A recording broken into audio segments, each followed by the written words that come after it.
Welcome to Our View with Lorrie Hull Smithers.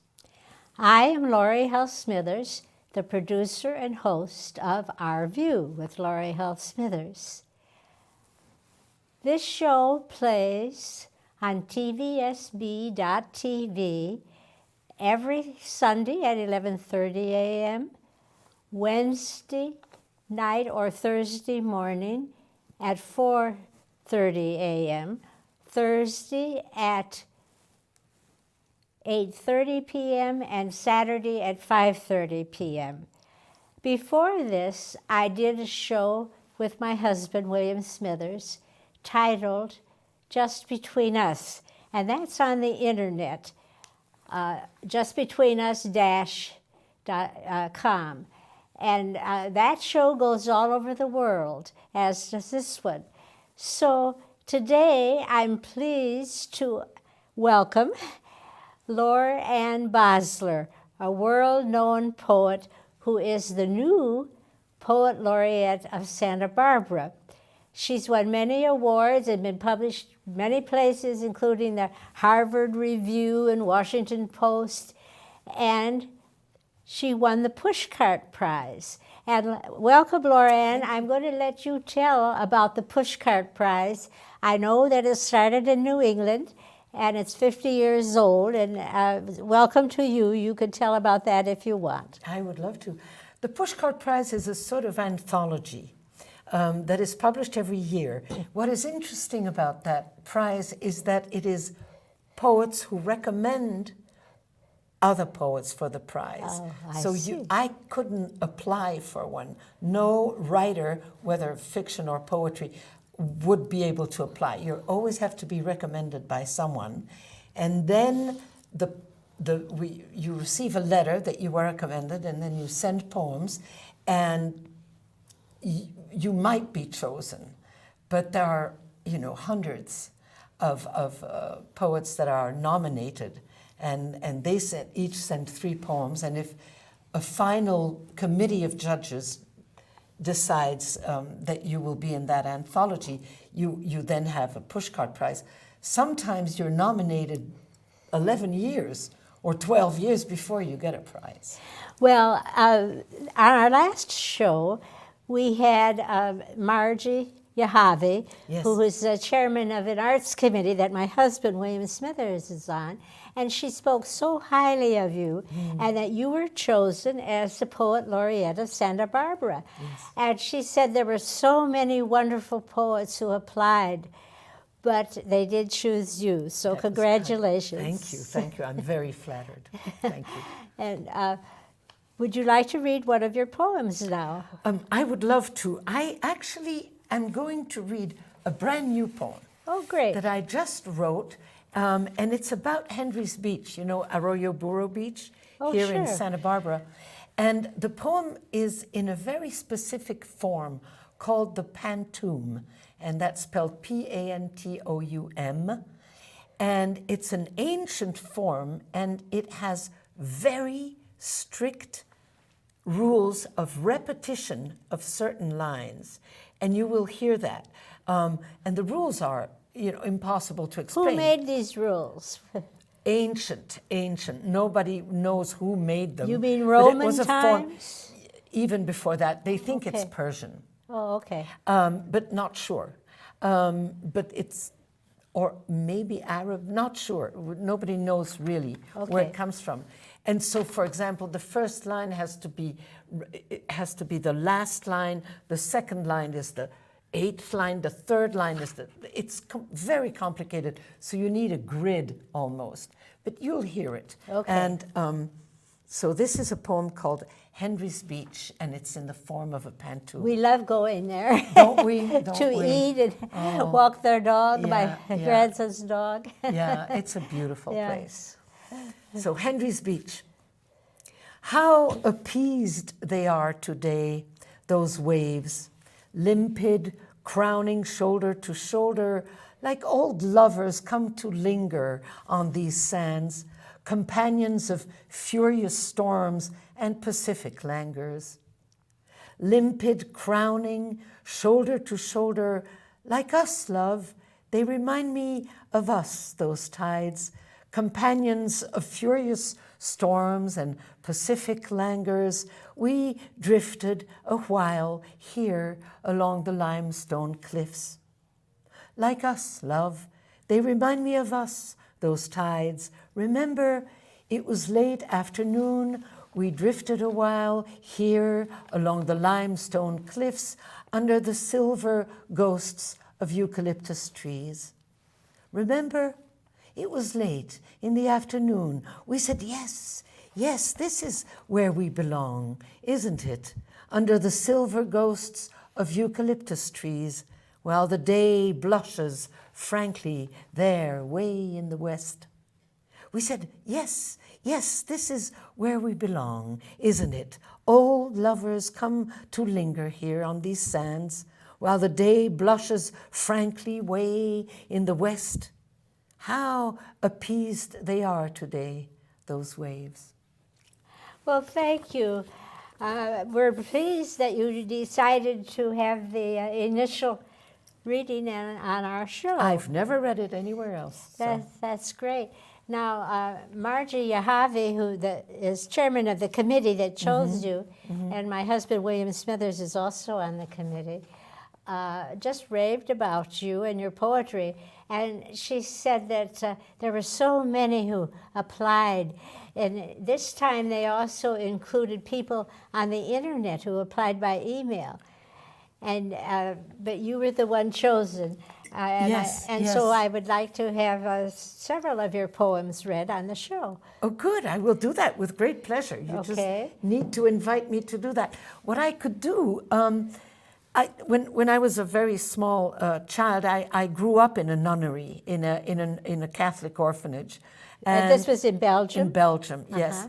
And I have a poem that talks about growing up there and learning how language worked and learning how I could love language and that language would maybe save me one day, which it did, right? Books and poetry literally saved me. I learned everything once I was out of the nunnery. I had to catch up and read all the poets and the writers and fell in love with poetry. And then when I moved to America, I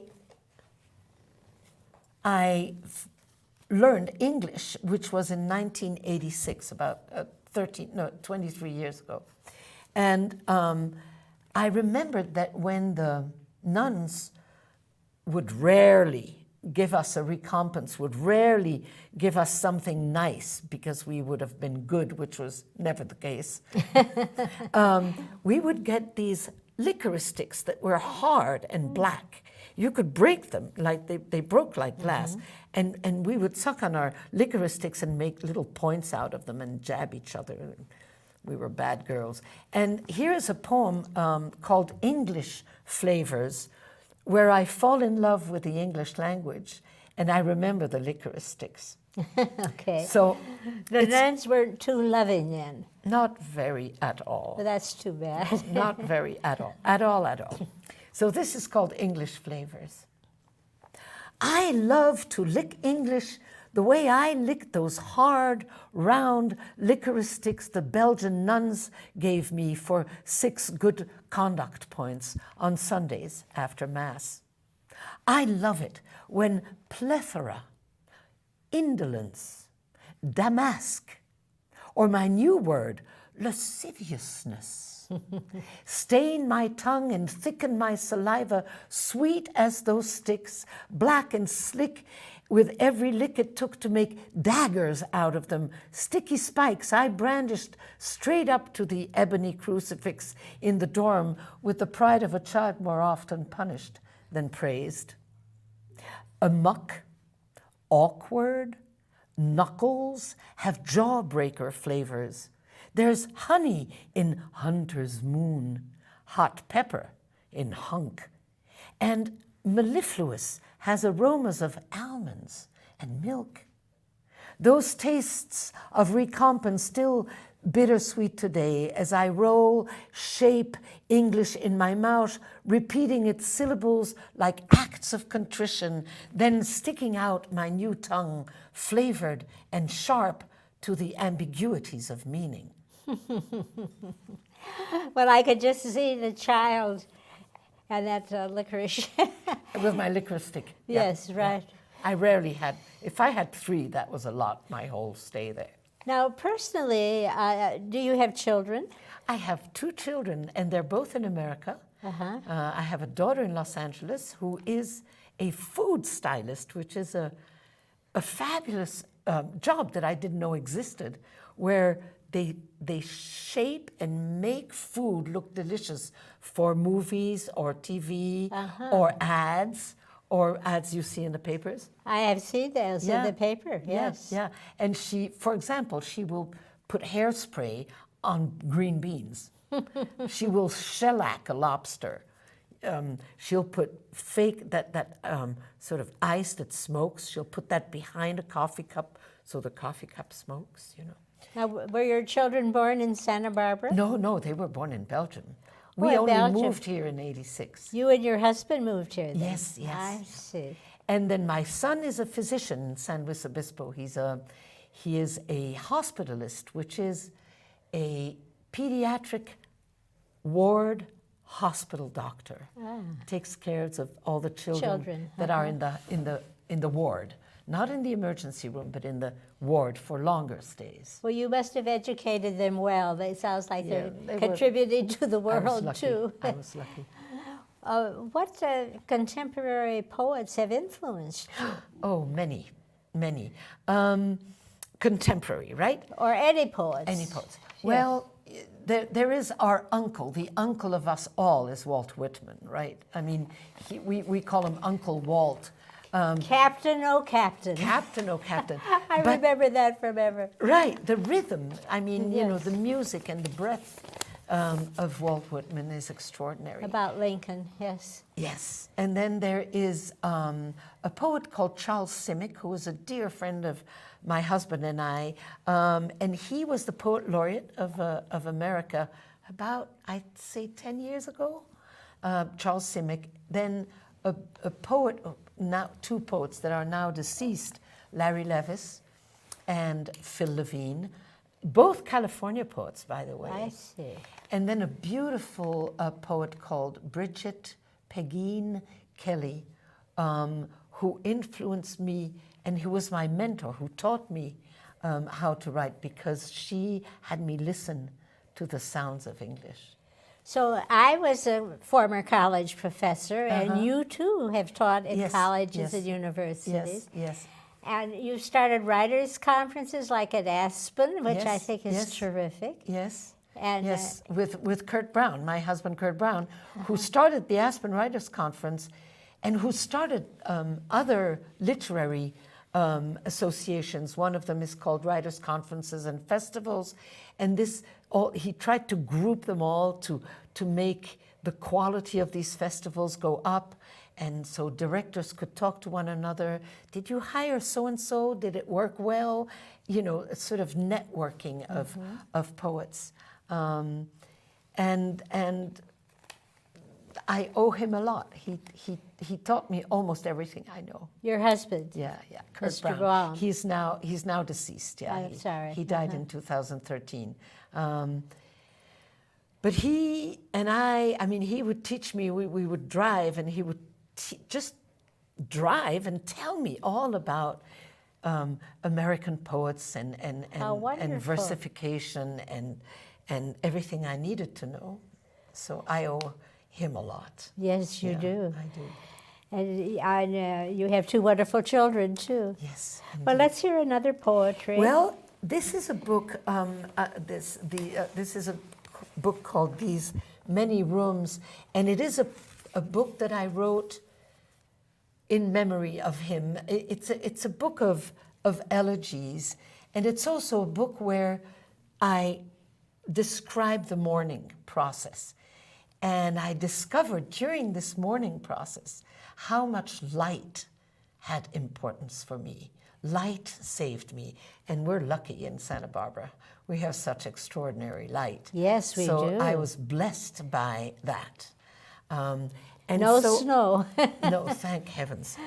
Well, I don't miss it. Some people do. But I don't miss it either. No, I don't miss it at all. And so here's a poem about walking along Arroyo Burro Beach that we both love so much. It's called The Pull. So that at the end of the morning, when I kneel at the tide's pull, it suspends its tug to give me time to drown my wrists in it. The wind knots my hair. The sky wild with curlews, godwits, and gulls. They don't trust me. They soar and soar away. I remember unknotting my daughter's hair once and hurting her. How, startled, weeping, she buried her face in my belly. She was a frail thing, so thin. Isn't this how I am now? Frail, my head full of knots, wanting to be hidden inside the ocean. Not to drown, no, not to drown, but to be rocked inside it for as long as it takes to want to breathe again. The tide recedes. I hear it scrape the sands back into its gray graves. Some days, waves are transparent, clear as a trusting child. But today they're too busy knotting their long manes of kelp. It's time to look up again. Watch a sail catch the light and wind and see nothing but that, light sailing toward me. Oh, that's great. Thank you. Thank you. I can see why the Poet Laureate of the United States, Charles Simic, how do you pronounce his name? Simic. Simic, right. What he wrote about you, and I'm going to read it. Yes. Laure Anne Bosselaar understands the complexities and the endless contradictions of our contemporary human predicament. Hers is an authentic poetic voice, one serious enough to be heard at the end of this long and brutal century. She writes wise poems about memory, poems whose art lies in their ability to make these memories ours too. What more could any one of us ask of poetry? Oh, nice. Yeah. That was wonderful. I had forgotten about that. That's so nice of him. And you've been awarded many fellowships too, and you've taught in many different universities. You're recognized nationally, and you have participated in writers' conferences all across the United States. Do you care to tell us anything about those? Who's Yes, eligible I'd for also those? like to talk to you about a program where I teach called the Solstice Low Residency. That's what the important thing that I'll explain. So it's the Solstice Low Residency MFA program. It's in Boston. And low residency programs for me are so extraordinary. Is it at Harvard or? It's at many, that's the thing. This one is in Pine Manor College I see. in Boston. But there are low residency programs all across the country. And what they do is that they fly in professors from across the country when the campus is empty at Christmas and in July, for example. And then adults come and study with those poets or fiction writers or nonfiction writers or memoir writers. They come and study with those professors for 10 intensive days. Then they go back home, and through email and telephone, they work on their poems, let's say, or novels or whatever it is, with that professor for a semester. And the program takes 4 semesters, and then you have an MFA, a Master in Fine Arts, through those low residency programs, which helps so many English teachers or literature teachers who can't afford to go back to school, but who can take 10 days off during the Christmas vacations. And intensively have the training. Exactly. And then go back and write from home and send it through email, and then I look at it and critique it, and then send it back to them, and then we talk on the phone, and the person can say, I see what you mean here, but could you explain what you mean there? And we talk about their work, and then these people have finally a diploma that they can have without having to go to school. Oh, that's wonderful. It's a wonderful program, Yes. and they're everywhere. They're everywhere across America, those low residency programs. But mine, of course, you know, mine is the best, right? Because that's where I teach. Where else have you taught besides Boston? I've taught at Emerson College, and then I taught for many, many years at Sarah Lawrence College. That's in New York in City. New York, yes. And yeah. Emerson is Boston too, isn't Yes, it? Emerson is Boston. And then when Kurt and I retired here in 2011, I taught for 2 years at UCSB. And now I teach at that low residency, and I also teach at the Central Coast Writers Conference here will happen in September. I just taught at the Santa Barbara Writers Conference, which is a wonderful conference. Yes, as I told you, It's we fantastic. had yeah, it's a very great conference. person who began that on our show years ago before he died. Yeah, Yes. yeah. So, and I teach also at it's called the Palm Beach Poetry Festival, and that's a whole week of intensive, also a festival of many poets that come. Always the Poet Laureate of America this year, Joy Harjo, who is a Native American poet, will teach there. Simic taught there, Charles Simic taught there. Gregory Pardlow, the previous Poet Laureate, taught there. It's a fabulous conference, and it's also for adults, obviously. Oh, that's great. Yeah, yeah. I think we have time for you to read a little bit more of your Oh, poetry. I will gladly do that. Unless you want to tell us something. I'll do that. I'll do that. Here's another one about walking along the beach. I'm staying in Santa Barbara in my poetry Okay. today. And it's called Robert's Keys. Okay. Silver, a gleam on the corner of Constance and State. Yesterday, 3 keys. Robert, printed on a tiny dog tag. What woman once chose his name as she stroked her pregnant belly? And who whispers his name to him today? I walk at low tide along this mussel-gleamed, breeze-stroked beach, his keys in my hand. They will never open anything for me. Because they belong to others, and because I will never know their story, I pick up buttons and gloves and ticket stubs, consoled that I own one small thing from other lives and am linked to them and belong to their brief glint here, to their dying too. Those keys now against my skin for an instant of impossible intimacy. No one here to see me. An old woman who mourns still paces a beach, useless keys in fist as waves open and lock their large doors, and she hums a small song to herself, almost joyful. Oh, that's terrific. I think we're almost ready to close, but I don't see any signal yet. I just want to read what has been written about you. Yes, please do. LaureAnne has been an inspiring, dedicated poet and teacher for many of us over the years.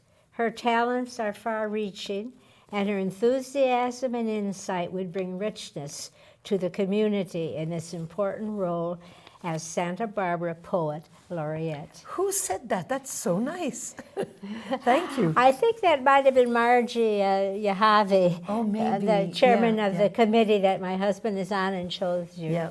Well, thank you. And is there anything you'd like to say in closing? I think we're about ready to close the Well, show. I am offering, you just look at the Santa Barbara Public Library calendar. I'm offering free poetry workshops for seniors in August. Great.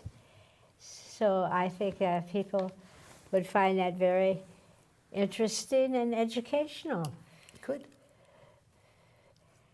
So thank you very much. Thank you so much for having me. This has Thank you. been inspiring, particularly when you get my age. I think that's the end of our show, and this has been a wonderful show. Thank you. Thank you. Thank you. Thank you all.